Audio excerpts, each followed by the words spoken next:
I've talked before about competing narratives in The Lion, the Witch, and the Wardrobe, and now I want to do so again in Chapter 9, In the Witch's House.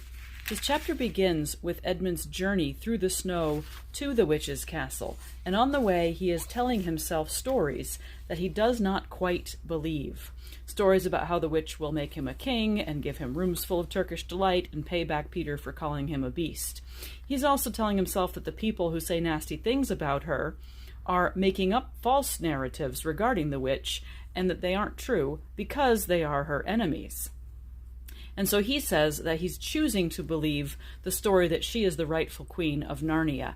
But deep down inside, he didn't really believe it because he could sense her cruelty and her wickedness.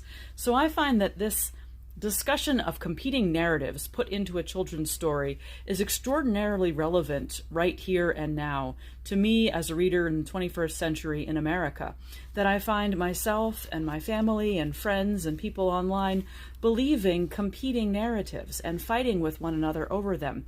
But I think there might be a bit of a difference between us and Edmund here. Edmund, deep down inside, knows that this is wrong.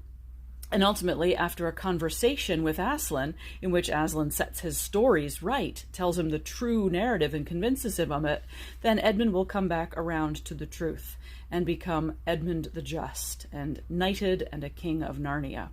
But in our situation today, I'm not sure that half of the people deep down believe that their narratives are really wrong.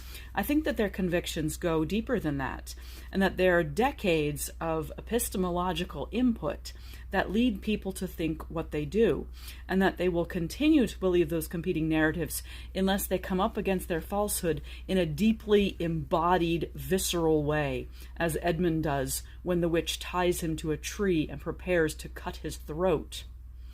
So perhaps it will take some sort of confrontation with a physical reality to shake us out of the false narratives that we believe today. What do you think?